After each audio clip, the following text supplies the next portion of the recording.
도널드 트럼프 미국 대통령이 500만 달러 즉 우리 돈 71억 원을 내면 미국 영주권을 주는 골드카드 제도를 시행하겠다고 밝혔습니다.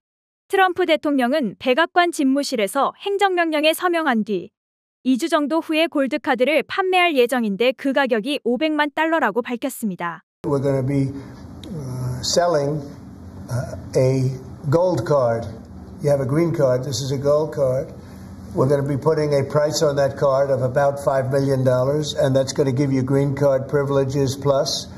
It's going to be a route to citizenship, and wealthy people will be coming into our country by buying this card. They'll be wealthy, and they'll be successful, and they'll be spending a lot of money and paying a lot of taxes and employing a lot of people. 트럼프 대통령의 골드카드는 기존에 있었던 투자이민 프로그램 EB-5를 개선시킨 것이라고 트럼프 행정부의 새로운 상무장관 하워드 러트닉이 밝혔습니다. So the EB-5 program was really you lend some money, but it was full of nonsense, make-believe, and fraud, and it was a way to get a green card that was low-priced. So the president said, rather than having this sort of ridiculous EB-5 program, we're going to end the EB-5 program. We're going to replace it with the Trump Gold Card, which is really a green card gold. So they'll be able to pay $5 million to the U.S. government. They'll have to go through vetting, of course. We're going to make sure they're wonderful, world-class global citizens, and they can invest in America, and we can use that money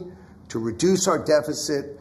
EB-5는 외국인 투자자가 미국의 신규 사업체에 일정 금액 이상을 투자하고 일정 수 이상의 일자리를 창출하는 조건으로 투자자와 투자자 가족에게 미국 영주권을 부여하는 프로그램입니다. 실질적으로 골드카드라는 명목으로 EB-5 투자 금액만 올린 것이라는 우려의 목소리가 있습니다.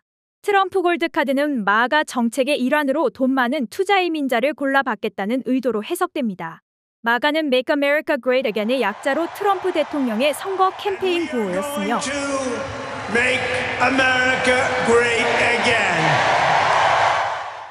취임 후 그의 모든 정책은 마가 달성을 위한 수단으로 만들어지고 있습니다.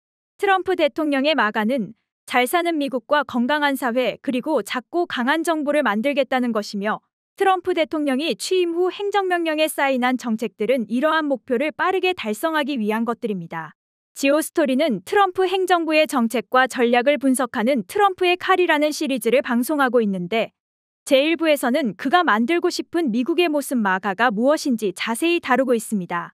트럼프 대통령의 관세 정책과 확장주의는 1891년까지 재임한 미국 제25대 대통령 윌리엄 맥킬리의 정책과 거의 유사합니다. 실제로 도널드 트럼프 대통령은 윌리엄 맥킬리 대통령을 닮고 싶어하며 그가 남긴 업적을 칭송하고 있습니다. 맥킨리 대통령은 미국의 경제 번영과 성장, 제국주의 강국으로 발돋움 그리고 대외 위상을 강화시킨 대통령으로 평가받고 있습니다. 트럼프의 칼 시리즈 제2부에서는 도금시대의 칼이라는 제목으로 맥킨리 대통령의 영토 확장 정책과 관세 정책을 분석했습니다. 윌리엄 맥킬리 대통령 재임 시절은 소위 말하는 도금시대 말기였습니다. 도금시대란 겉으로는 번쩍이는 경제 성장과 물질적 풍요를 누렸지만 그 이면에는 심각한 사회 문제와 부패가 숨겨져 있었던 시기를 말합니다. 트럼프 대통령의 롤 모델 윌리엄 맥킬리도 관세의 3가지 기능 중에 2가지도 채 사용하지 않았습니다. 그러나 트럼프 대통령은 이 상호 모순적인 관세의 3가지 기능을 모두 사용하려고 합니다. 트럼프의 칼 제3부에서는 경제와 국방외교라는 3가지 측면에서 그가 쥐고 있는 칼과 그 칼을 누구에게 어느 분야에서 사용할 것인가를 분석하였습니다.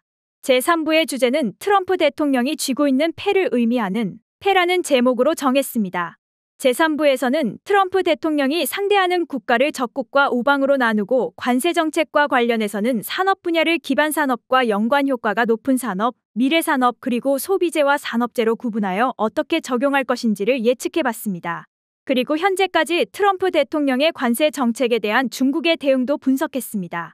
또한 경제와 국방을 연계하여 트럼프 대통령이 동맹을 보는 시각을 미국 싱크탱크 CSIS 분석을 바탕으로 시나리오를 재구성해봤습니다. 본 내용은 지오스토리 채널을 통해 시청해주시기 바랍니다. 지금까지 지오스토리 뉴스였습니다. 지오스토리는 지도를 기반으로 국제정세를 분석하고 역사를 연구하는 방송입니다.